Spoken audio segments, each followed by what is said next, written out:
She sat beside me like an ordinary traveler, but she was anything but ordinary. A simple cup of coffee and a casual conversation could open the door to secrets spanning entire galaxies. The station was a sprawling knot of metal and light, a labyrinth of corridors, docking bays, and waiting areas that smelled faintly of ozone and fried synthetics. It was the sort of place where no one noticed anyone else, a chaotic intersection for traders, travelers, and the occasional interstellar tourist whose idea of adventure was taking a photograph of a malfunctioning cargo drone. I had been sitting on a cold metal bench for longer than I cared to admit, a half-empty cup of coffee in one hand, my other hand idly thumbing through a worn-out datapad filled with market fluctuations and travel advisories that no one had actually updated since the previous galactic quarter. The coffee machine had eaten my last credit earlier, and while I was still muttering threats at it under my breath, a presence quietly settled beside me. At first, I barely noticed, until a delicate scent, vaguely floral but oddly metallic, suggested that my personal space had been invaded in a way that was neither alarming nor unwelcome. I turned slightly and finally took a good look. She appeared ordinary at first glance. Pale, blonde hair cascading over shoulders that fit comfortably against a standard bench, eyes that seemed human at a casual distance.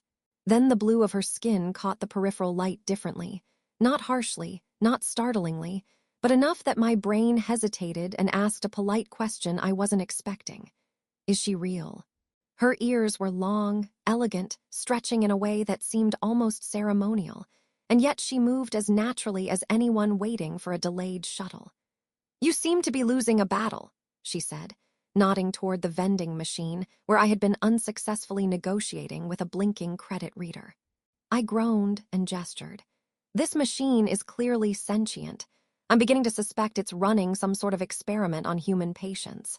She tilted her head slightly, and her long ears shifted like delicate sails catching a breeze.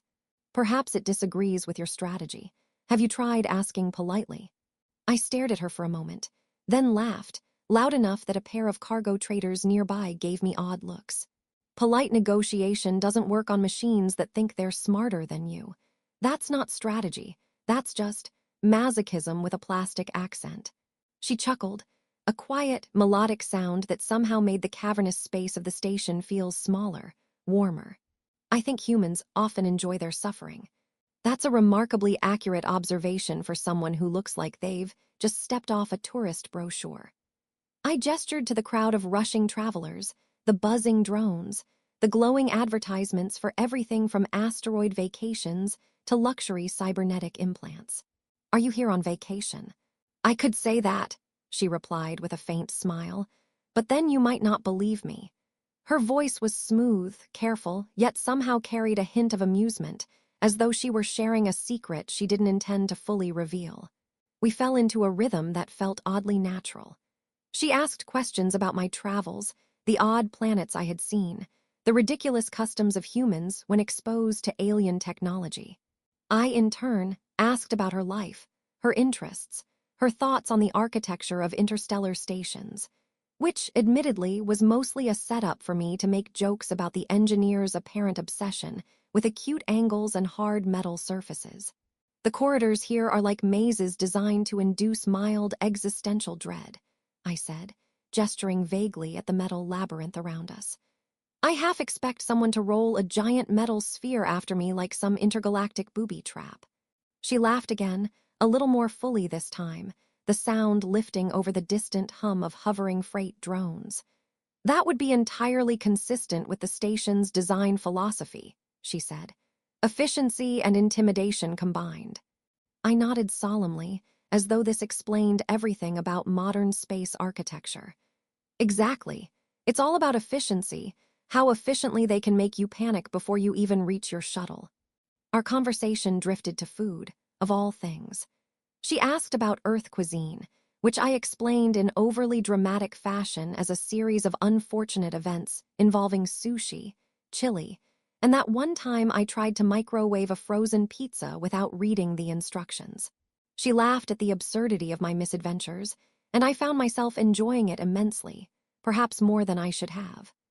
A group of cargo runners rushed past us, muttering about misplaced crates and alien customs that seemed designed specifically to frustrate their human sensibilities. The woman beside me leaned slightly to watch them pass, and I noticed for the first time the subtle grace in the way she moved, the ease with which she adjusted to her surroundings.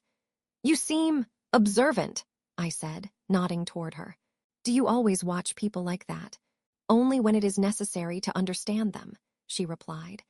"Observing is sometimes more revealing than asking questions directly." I raised an eyebrow. "Are you some kind of undercover anthropologist, then?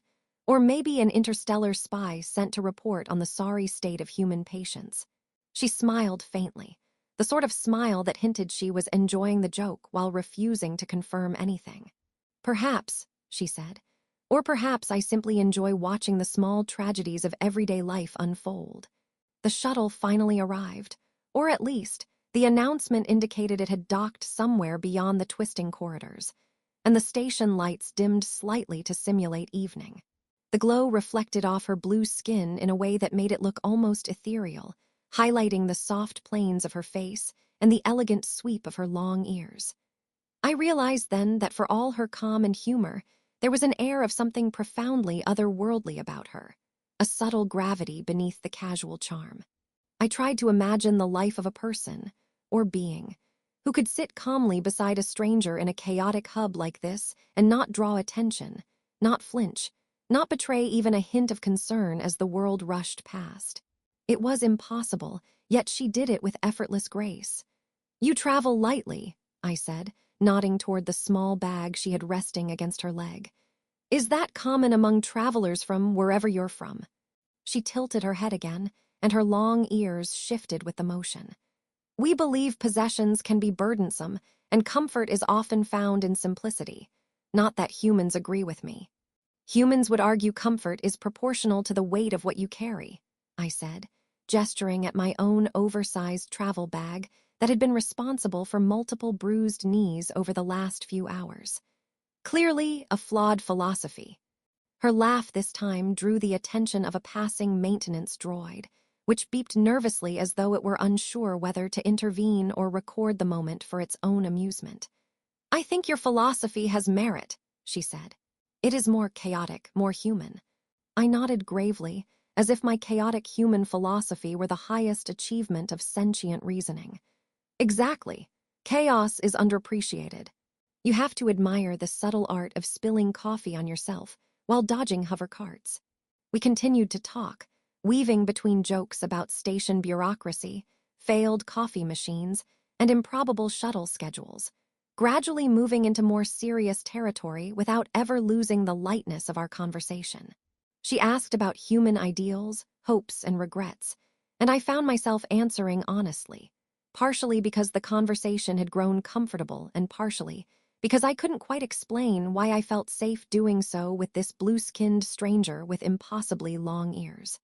And then, as if on cue, a soft alarm buzzed somewhere down the hall, a signal I didn't fully recognize, but that didn't seem particularly urgent. She glanced toward the source and said casually, "Sometimes, even minor alerts can have major consequences." I laughed nervously. "You sound like someone who's used to minor alerts being life-or-death events." She smiled, a slow, knowing curl of her lips. "Perhaps I am, but that doesn't mean I can't enjoy the absurdity of a human struggling with a coffee machine." I snorted, nearly spilling the freshly reclaimed coffee I had finally managed to extract from the vending machine. "I appreciate that. You are, I think, the first person to treat my tragic coffee defeats as anything resembling entertaining." And somehow, in the middle of a noisy, crowded, slightly smelly station on the outskirts of known space, I realized that for the first time in years, I was genuinely enjoying waiting. Not because I wanted to wait, but because the blue-skinned, blonde-haired woman beside me had transformed the ordeal into something light, something unexpectedly delightful. We joked about everything from the station's hideous daycare to the galaxy's most absurd alien cuisines. We made up absurd stories about the cargo drones developing secret societies when humans weren't looking. At one point, I half-seriously proposed that the vending machines must have elected a leader who would one day declare war on humanity. She laughed, a quiet, genuine sound that made the harsh fluorescent lights soften around her. The shuttle announcement rang again, reminding everyone that time in a station like this moved according to its own eccentric rules. She didn't seem rushed. I noticed her posture remained calm, casual, entirely unaffected by the bustle around us. And in that moment, I thought perhaps the universe was far stranger than I had given it credit for, and also far more humorous. "Do you always talk to strangers this easily?" I asked. She tilted her head, considering. "Only when they are not frightening. You are not frightening." I grinned. "That's a relief. Most people don't survive my charm for more than 5 minutes." She smiled again, eyes glinting like twin fragments of a distant sun reflecting in a quiet ocean. "We shall see then," she said. "We shall see." And so we sat together on the metal bench, two strangers in a sprawling hub of commerce and travel, talking, joking, laughing, and somehow, despite the chaos around us, sharing a rare, quiet connection in the middle of a noisy galaxy that seemed to have forgotten the meaning of ordinary. The shuttle could wait. The coffee could wait. Even the endless announcements about boarding gates and cargo delays could wait. For that hour, perhaps longer, nothing mattered except the conversation, the laughter, and the curious sense that a small, absurdly human moment might be far more important than anyone could guess. And in the back of my mind, a subtle question lingered. Who really was the blue-skinned woman sitting beside me, smiling like she had no cares in the galaxy, yet somehow making it feel like the galaxy itself had shrunk just enough for the two of us to share a bench and perhaps a secret? By the time the station lights shifted into their artificial evening glow, casting soft amber reflections across the cold metal floors, most of the chaos had receded. Cargo bots whirred lazily along designated tracks. Traders had vanished into the side corridors, and even the stubborn coffee vending machine that had earlier mocked my very existence seemed to have retreated into quiet compliance, offering one last cup that tasted suspiciously like liquid disappointment. The bench where I had been stranded for hours remained exactly the same, cold and metallic, but somehow less oppressive now, as if the fading light made it less a prison and more a stage for absurd little dramas. She was still sitting beside me, as calm as though she had chosen this seat deliberately, as though she had been sitting there for a week and the universe had adjusted itself to accommodate her presence. Her blonde hair shimmered in the soft light, falling over her shoulders like sunlight filtered through a prism, and her blue skin seemed to absorb and reflect the colors around her in ways that made it impossible not to notice.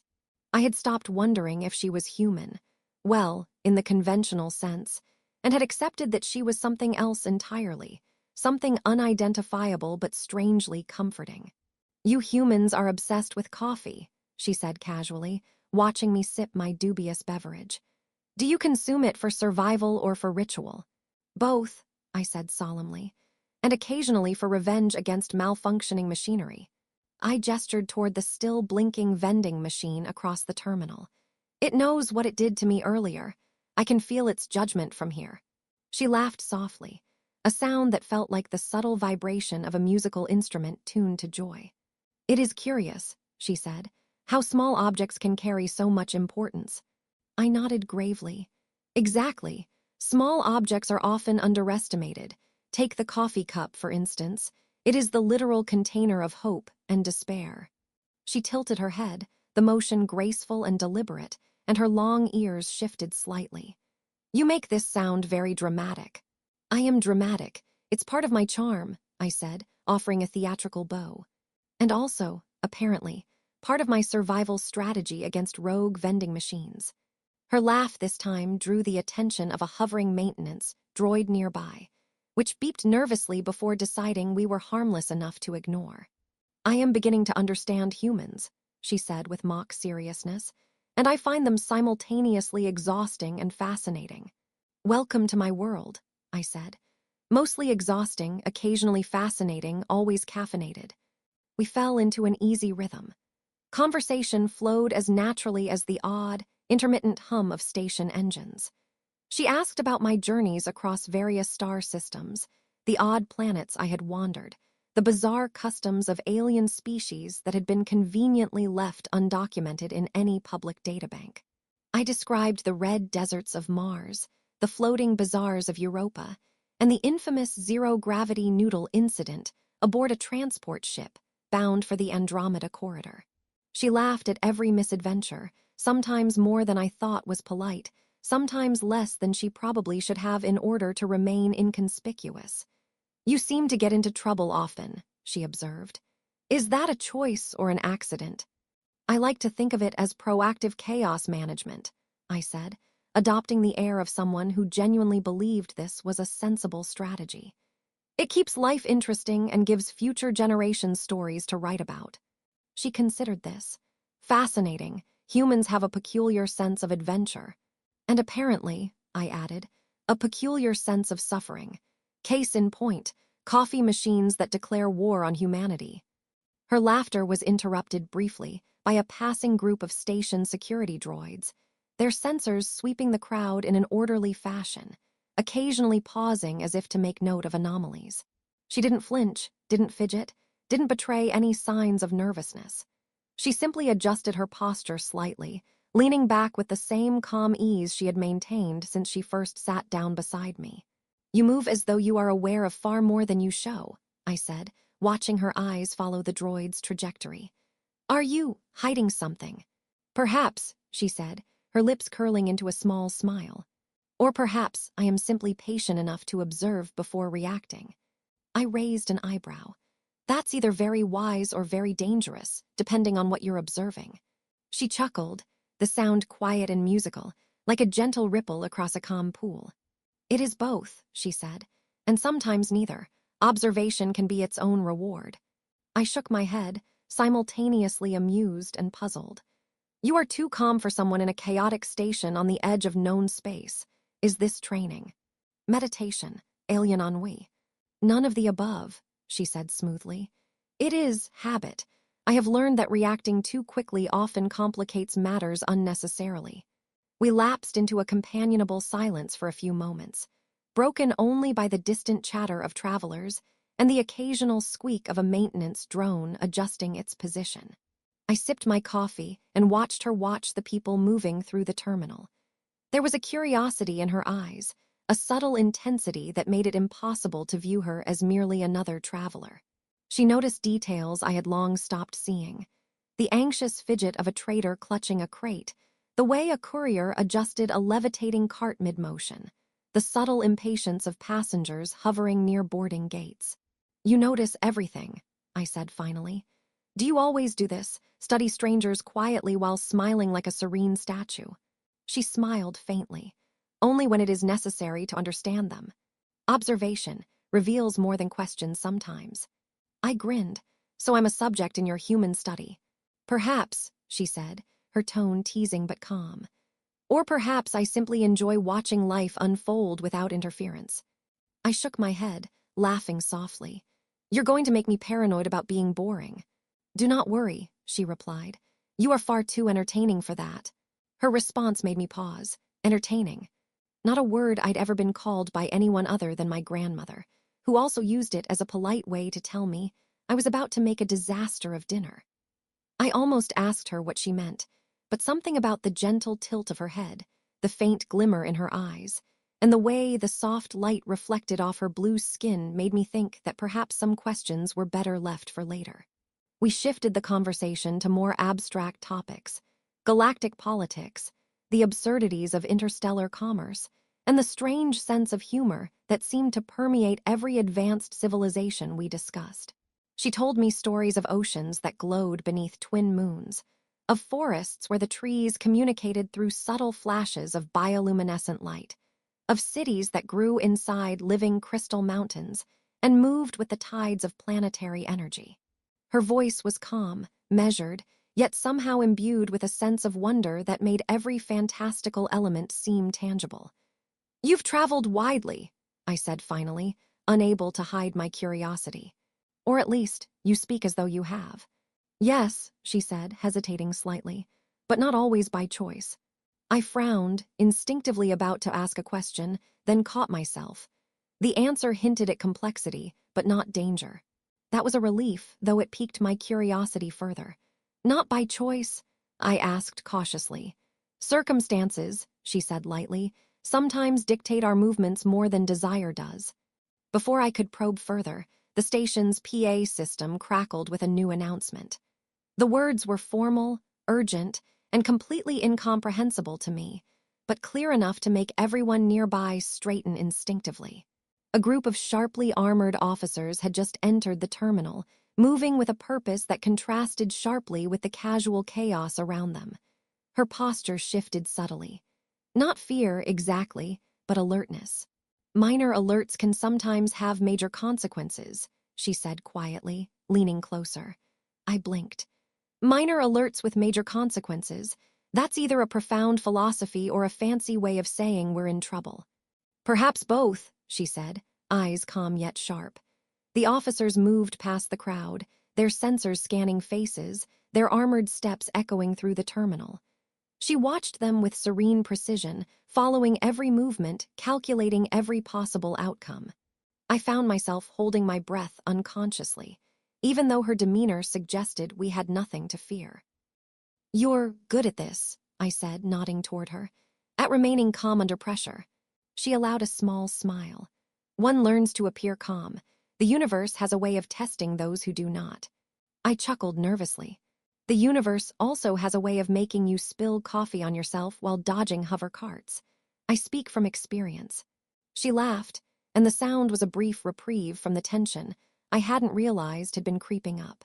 Yes, that seems to be a consistent hazard for humans, she said. I shall take note of it. And so we sat, two strangers on a cold metal bench in the fading light of an Orion station, laughing quietly at absurdities, observing the chaos of the galaxy around us, and sharing a strange, fleeting connection that felt somehow more significant than either of us had anticipated. It was impossible to know then that the calm, clever, blue-skinned woman beside me, who could discuss glowing oceans and mischievous vending machines with equal charm, was someone whose life, and whose world, was far more complicated than I could ever imagine. For now, however, it was enough to share stories, laughter, and a sense of connection in a station that had forgotten how to care about ordinary moments. The shuttle could still be late. The coffee could still taste like melted machinery. And the distant alarms could still buzz cryptically through the corridors. None of that mattered as long as she sat beside me, smiling with just enough mischief to suggest that the galaxy might be a far stranger and funnier place than I had ever believed. And somewhere deep down, a small, foolish part of me wondered, who is she really? The first hint that something had shifted in the station came not from alarms or announcements, but from the sudden hush that fell over the remaining travelers. It was subtle at first, a pause in footsteps, a sudden tilt of heads, but perceptible enough to make my curiosity spike. The cargo drones buzzed more cautiously, traders' voices faltered mid-complaint, and even the hovering maintenance bots seemed to drift with an extra measure of deference. She noticed it immediately, of course. The blue-skinned woman beside me, still sitting on the same cold metal bench as though she belonged there, observed the subtle change with the calm detachment of someone who had seen the galaxy reorganize itself on more urgent matters countless times before. Her long ears shifted slightly with the motion of her head, and for a moment, they caught the station lights in a way that made her appear to glow faintly, like an ethereal signal. "They've arrived," she said quietly, her voice measured, calm, yet carrying a weight that I hadn't noticed before. "Who?" I asked, my voice tinged with a nervous humor I hoped sounded casual. "The Interstellar Coffee Police." She gave me a small smile, one that was far too knowing for mere jest. "Not quite," she said, "but close enough in terms of urgency." I followed her gaze toward the far end of the terminal, where a squad of armored officers had entered. Their silver insignias gleamed under the artificial lights, emblems I didn't recognize at first, but instinctively understood as symbols of authority far beyond what I had encountered in my own wandering corners of the galaxy. Every footstep, every measured movement exuded efficiency and power. They were scanning the crowd with precision, sensors humming faintly as they sought something or someone. I leaned toward her, attempting to whisper inconspicuously. "So, you're not exactly a casual traveler, are you?" "Technically speaking," she said lightly, though her calm eyes betrayed a deeper awareness. "I am being sought. I blinked, saw it like kidnapped or arrested. She smirked faintly, the kind of smile that simultaneously reassured and unsettled. Neither. I am expected, by parties who take great care in noticing where I am or am not. A bead of nervous sweat formed on my brow, and I quickly wiped it away with a hand that felt far too clammy. You mean royalty? Yes, she said softly. Princess Elenia of the Lyrian Dominion. I froze, blue skin, blonde hair, long ears, humor, curiosity, insight, calm in the presence of armed interstellar enforcers. Princess. Somehow, in the middle of a noisy, crowded station on the edge of charted space, I had been speaking casually with royalty and had made jokes about coffee machines. The squad moved closer, sensors locking onto her with precision. Their leader, a tall figure whose armor gleamed like a polished star, stepped forward, scanning the immediate area before fixing his gaze directly on her. His eyes widened fractionally, then settled into respectful acknowledgement. Your Highness, he said, bowing in a manner that was formal yet precise. The fleet is ready for immediate transport. Security protocols have been enacted. His voice softened slightly, though the words themselves were clipped and professional. We have located you. She nodded, standing with a grace that made the motion look effortless. Even sitting, she had carried herself as if the gravity of entire worlds were subtly balanced on her shoulders. Now standing, the elegance was undeniable. And you've been pretending to wait for a shuttle? I asked, unable to keep the humor out of my voice, partly as a reflex and partly because I had learned long ago that humor softened the sharp edges of the universe. Precisely, she said, a faint smile tugging at her lips. Sometimes, ordinary appearances are the best disguise. I let out a low whistle. Ordinary, my foot. You've been casually teaching me interstellar etiquette and narrating oceanic moons while I struggled with a coffee machine. If this is ordinary, I'd hate to see extraordinary. She chuckled softly, and it was like a warm ripple in the cool, metallic air of the terminal. Extraordinary often begins with the smallest absurdities, she said, gathering her belongings. Even a coffee cup can be pivotal. I raised an eyebrow. You are turning my tragic misadventures with vending machines into philosophical lessons now. Why not? She asked. Life is full of them. As her escort approached to guide her toward the docking corridor, I realized that this moment, quiet, absurd, and entirely human in its simplicity, had changed me. I had spent so long moving through the galaxy with half-hearted attention, half watching, half living. Here was someone who could observe with intent, who could laugh without losing dignity, who could turn a mundane bench into a stage for conversation that mattered more than any grand adventure I had thought myself capable of. I stood as she turned slightly to leave, the soft gleam of her blue skin catching the station lights once more. Wait, I said impulsively. Before you go, thank you for treating me like a normal person. Most people, beings, would have found me irrelevant immediately. She paused, glancing back over her shoulder, and for a brief moment the weight of her station, her title, her responsibilities, all of it, was balanced with the simplicity of the bench, the conversation, the laughter. You were entertaining, she said, her voice carrying warmth, humor, and the smallest hint of sincerity. That is a rare quality. Treating others as equals, even when they are unaware of your true importance, that is remarkable. I smiled, feeling oddly light in a universe that had otherwise been heavy with expectation, obligation, and the faint hum of starship engines. Glad to be of service. And I still owe you coffee. She laughed, and for just a moment the station seemed to shrink around us. The chaos, the urgency, the interstellar politics, reduced to a simple human moment of connection. Perhaps one day, she said, her tone teasing yet gentle. Perhaps one day. The escort team moved closer, guiding her toward the enormous shuttle that waited to transport her to her fleet, to her world, to responsibilities I could barely imagine. She gave me a final glance, one that seemed to encompass curiosity, amusement, and acknowledgement. Then she stepped onto the ramp, and the ship's engines hummed, readying for launch. I watched as the shuttle lifted off, shimmering against the station lights, and felt the subtle but unmistakable shift in my own perspective. I had come here expecting delays, frustration, and perhaps a mildly unpleasant journey.